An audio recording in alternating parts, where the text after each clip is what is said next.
carried her around. We all changed her diapers for her. And we made sure that she was fed. We did a lot of things for her. And in doing so, she got used to being taken care of. So when it came time for her to stand on her own 2 feet, there was a little bit of a problem there. So, the last sentence of verse 6, though, is significant. And Joseph's brother came and bowed down before him being Joseph, with their faces to the earth.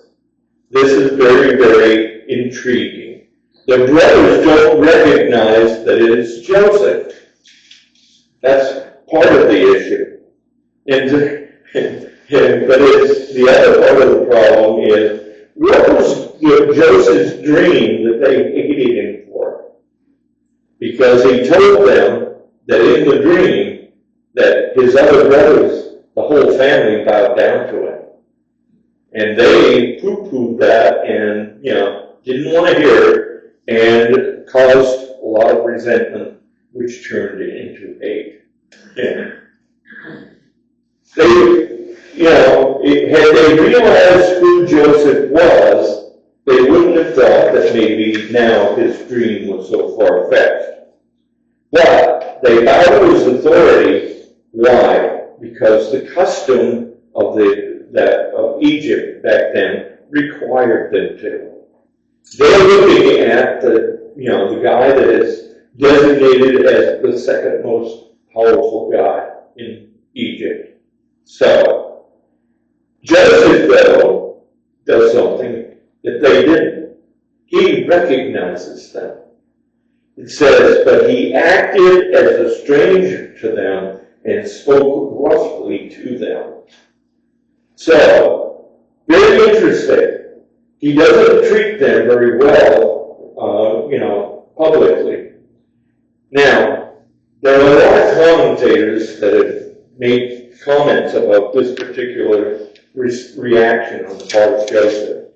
And they express a variety of opinions as to why Joseph reacts in the manner that he does to his brothers. Some berate Joseph as, for his treatment of his own brothers. But think about the situation. Others, even go further, and express the opinion that Joseph is being vindictive. Well, as we read this story further, what we'll be able to do is decide for ourselves whether that is true or not. Because I disagree with those people. I can think of a couple of really logical reasons why this is a perfectly normal and rational response on the part of Joseph. Why? Think about where they are. They're in Egypt. And what are they? Hebrews. They're also shepherds. Something that the Egyptians looked down their nose at. The shepherds were lower than dirt, according to the Egyptians. When you've got an advanced society of people that, are using calculus and other things to be able to build these pyramids, aqueducts, and everything else, you can see why some people would look down their nose at a shepherd. But the other things I think are more practical reasons that I see. Think about Joseph. Put yourself in his sandals for a second. He hasn't seen his family in 20 years. And by this time, he's probably of the opinion that he's never going to see them again. He realizes that even though he's risen to this position of authority, who holds onto his liberty and freedom? Pharaoh. So, he can't be, doing things. So, he now spies these men coming to buy grain from him. And he recognizes them as his own brothers. So his Hebrew brothers are now bowing before him. Joseph has to deal, first of all, with his own emotions. Think about that. You know, here are the guys that have caused him to be where he's at. There's shock, I think, upon seeing them. Because he has said to himself what most of us would say, what are the chances that I would ever see them again? There was amazement because they don't recognize him. And think about why. He looks like an Egyptian, talks like an Egyptian. You know, remember the one that said about the duck? If it quacks, you know, waddles like a duck, looks like a duck, smells like a duck, it's probably a duck. Okay? So, what I find interesting is neither faction, the brothers aren't expecting to see Joseph, and Joseph's not expecting to see his brother. So, it's kind of interesting. So, I would, before I made any big overture to these brothers, to these Hebrews, there's a couple of things I would take, you know, in this position, I would take into account. First, Joseph doesn't, I think, want to create a stir with his Egyptian staff. They're watching and we're seeing how he deals with the various people that come to buy, you know, grain from him. I could envision that there's very likely a great deal of resentment in that staff as well, because they have to answer to a Hebrew. Think about putting in, you know, that someone in that kind of a position. It's often, I've seen it done on several levels during my professional career. They take somebody that apparently is either an outsider or a nobody, and they put them at the top of the, you know, the authority chain. And all of a sudden, everybody has to dance to that person's tune. Well, sometimes it goes well, most of the time it doesn't. There's a lot of resentment. Because there's a lot of people been working hard for the same company for a number of years, and they don't get promoted to that position. So there's resentment. Joseph also, I think, has experienced how that emotion, you know, work in a person. And he's wise enough to prevent them from seeing that what he's doing is he's dealing with his own family. Because they could then be put in prison, they could be, you know, put into slavery and working, you know. So he doesn't want to upset their apple cart. Second, I think the most important thing is God is at work in Joseph, and the Holy Spirit is urging him to maintain his cool. Because there's things that God wants to accomplish through all of this. So, he's being told to proceed cautiously, to not make a big stir of it, and to show some restraint. So the fact that he talks roughly to them probably would soothe a lot of these situations. And lastly, God is working in both sides of this reunion. Think about that. We saw it with Esau and Jacob, that God worked in both hearts. Because a true reconciliation can only happen one way. That is, that both parties come with forgiveness in their hearts and a sincere desire to make this reconciliation. So, and Jacob himself was the problem I think, in the reconciliation between him and his brother Esau. He never arrived at the point because Jacob could never bring himself to trust Esau. He always thought that Esau would turn on him at some point. So it's an interesting study to see how we project onto others thoughts, methods, things that we might do to them if we're in their position. So, very interesting how those things occur. And we probably, the older ones of us in this room, have seen it in our own families for years. I know I've been dealing with one for the last 6 years. Well, actually 4 years, because my brother, when he passed away, the farm came back up as a bone of contention. Who should get it? Well, interestingly enough, he owned the title deed to it, my brother. He had a single son. So guess who was the heir to his whatever he gets? So Aaron ended up with the farm. But Aaron lives in San Francisco. He's a banker, financial wizard. And he never wanted anything to do with the farm. My son loved being on the farm when we'd go there in the summer and visit. He was 4 feet from the time we showed up until the time we left, because he was out there driving the tractors, working in the woods. He loved all of that. Aaron hated it, detested it. Couldn't wait to get as far away from it. Look where he's living. The farm's in Maine. He's in San Francisco. Could he get any farther away? So, these bones of contention, though, see, rear their ugly head in families. So this is what we're seeing, I think, here.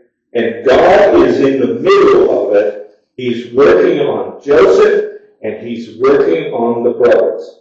And what we discover is going to be interesting. Let's read verses 8 through 17. So Joseph recognized his brother, but they did not recognize him. Then Joseph remembered the dreams which he had dreamed about them, and said to them, "You are spies. You have come to see the nakedness of the land." And they said to him, "No, my lord," small l, "but your servants have come to buy food. We are all one man's sons. We are honest men. Your servants are not spies." But he presses the issue. He says to them, "No, but you have come to see the nakedness of the land." And they said, "Your servants are 12 brothers, the sons of one man in the land of Canaan. And in fact, the youngest is with our father today, and one is no more." But Joseph said to them, "It is as I spoke to you, saying, 'You are spies.' In this manner you shall be tested. By the life of Pharaoh, you shall not leave this place unless your youngest brother comes here. Send one of you and let him bring your brother, and you shall be kept in prison, that your words may be tested to see whether there is any truth in you, or else by the life of Pharaoh, surely you are spies." So he put them all together in prison. Okay. So Joseph decides to test his brothers to see what's going on. They don't know that he is their brother Joseph. And they don't know a couple of other important things that get revealed here. So properly understand this interchange, I think we must remind ourselves of the relationship between these 10 and the last 2 brothers. Remember, there's 4 women that gave birth to all of these 12. First, they are what we would call half-brothers, meaning that they don't all share the same 2 parents. 4 different women gave birth to the 12 sons. Second, there is certainly an age disparity here, which precludes a closeness or harmony, I think, between the older ones and the younger ones. I remember my older brother and I, and my sister, that's a year younger than me, the 3 of us were very close. Trying to relate to someone that's 12 years younger than you is a little difficult. Mary, my wife here, can testify to that because there's 4 children in her family. Each child is separated from the previous one by 6 years. When I was dating her and she was 20, 21 years old, her brother Robert was 3. And I used to show up with my motorcycle helmet on, and he would start screaming because he thought I was the creature from the Black Lagoon, or something. But, so, there's an age disparity. And the other thing is, I look at these 12, I am led to believe that there's a very distinct possibility that not all of them share the same faith. You know how that happens in families? It's amazing what that will do, too. That will cause separation. It seems entirely possible to me that the only true Hebrews at this time in that family are Joseph and Benjamin. Because the older ones were very willing to sell him into slavery or kill him, weren't they? And they didn't want anything to do with his coat of many colors. So, accordingly, Joseph himself decides to put them through the ringer a little bit. He accuses them of being spies, which would be a natural thing that an Egyptian would do to someone from a foreign country, particularly during a famine. The brothers deny the accusation, asserting that they're only here to buy food. Well, that's good. Joseph, though, repeats the accusation, saying that they are there to determine Egypt's level of weakness because of the famine. The brothers revealed, though, in response to that, their family history. Very interesting. There are 12 brothers, or 12 sons of the same man, 4 different women.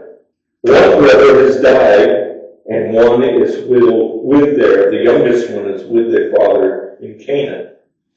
They are being very honest at this point, because I think they don't have much of a choice.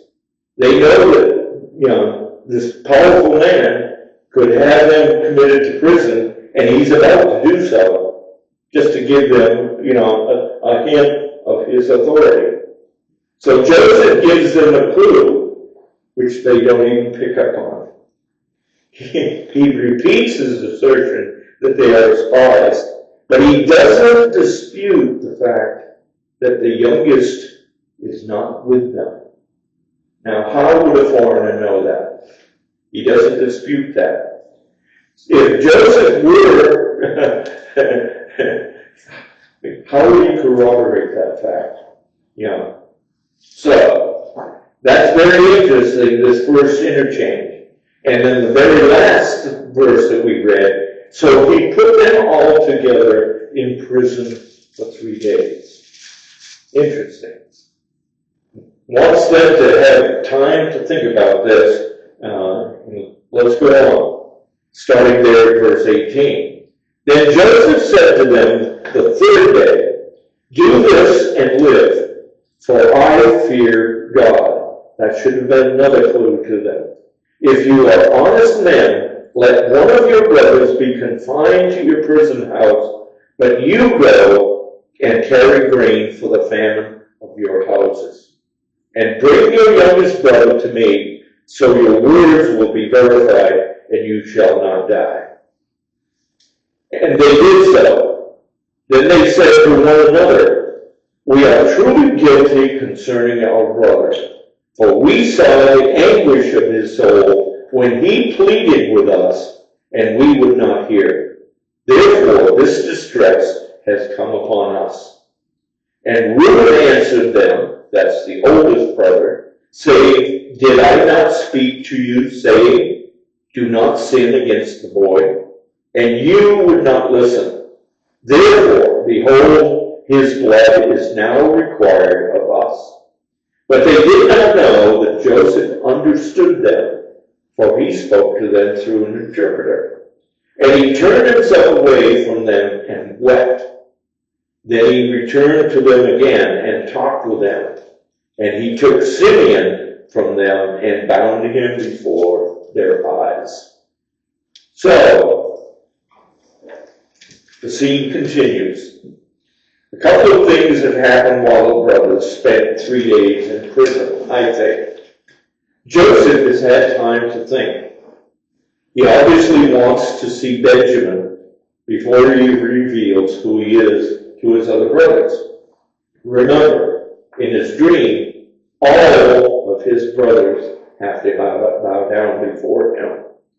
So the brothers have also had time, though, to think and to talk. I would bet that they have had quite a conversation concerning their situation, wouldn't you? They have discussed once again what they did to Joseph, though. Very interesting. That is a central topic to their lives because it's an unresolved issue. Joseph, though, has he's devised a new strategy. Instead of, sending one person back, he's going to send 9 of them back and keep one. Why? Because he wants a guarantee that they will return for him.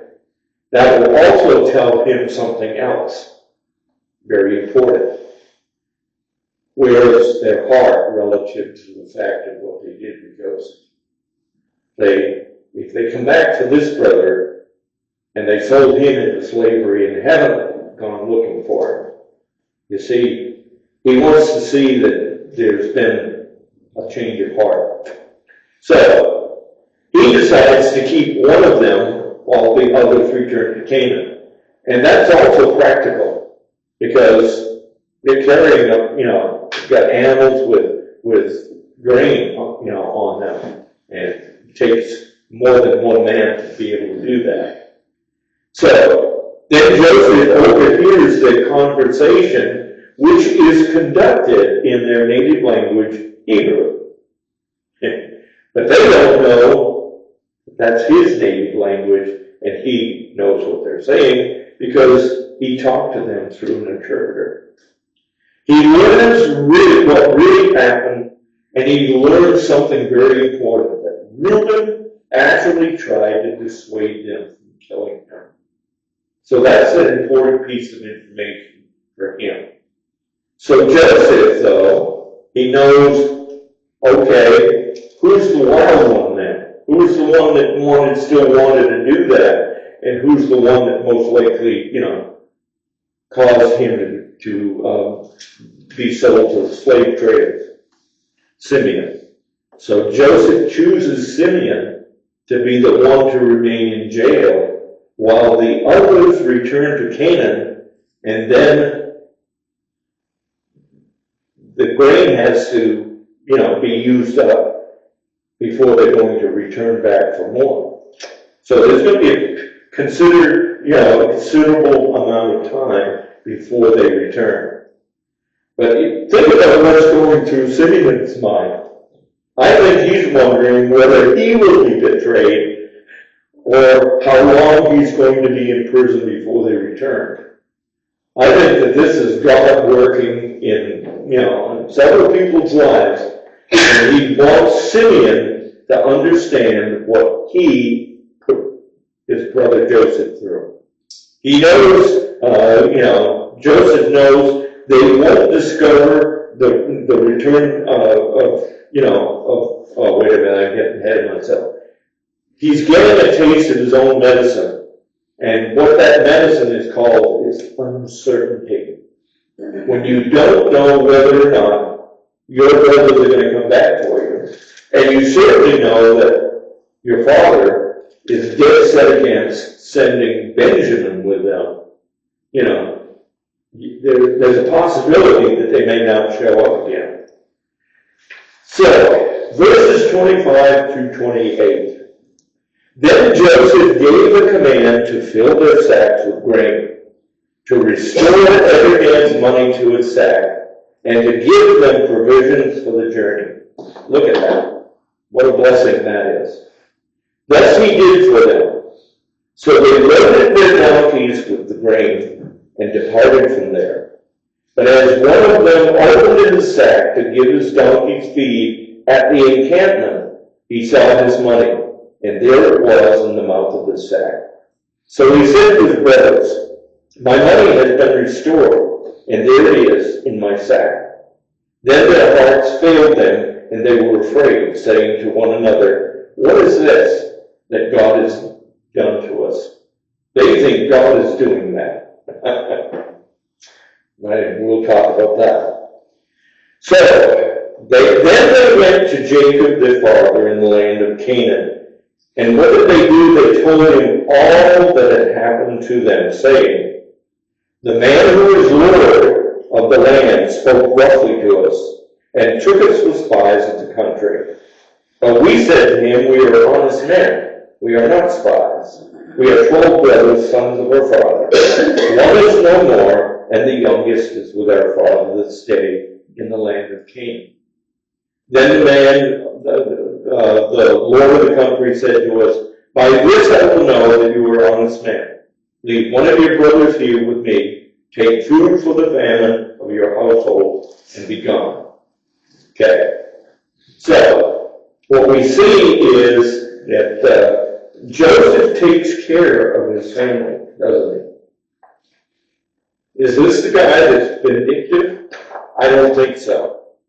He oversees the loading of the grain, and he orders his people to return the money in those sacks, so that his brothers won't know he's actually given them their food supply. Hasn't they will discover that they haven't had to pay for it. He knows that they won't discover the return of the money until they're either on the way back, away from the prying eyes of the Egyptians, or they won't realize it until they actually unload the sack when they get back to Canaan. So what does he do? What we see him doing is he's providing food for the men. He's providing food for the men for the trip. And so, these to me are not the actions of a man seeking retribution for being mistreated by his siblings. It just doesn't wash. Joseph is taking care of them handsomely. And he's giving them back their money. That's another interesting thing. To me, these are the actions of a man who is providing for his family because he knows that there's plenty there in the land of Egypt. And he cares about their well-being. So, and there's no way that Benjamin could be sent to him if Benjamin is starving. So, very interesting. So let's read the most of the rest of this. So let's go back to verse 33. Then the Lord of the country, said to us, "By this I will know that you are honest men. Leave one of your brothers here with me. Take food for the famine of your households, and be gone. And bring your youngest brother to me." Very direct statement. "So I shall know that you are not spies, but that you are honest men. I will grant your brother to you, and you may trade in the land." That's the condition for them, for him, Simeon being free. Then it happened as they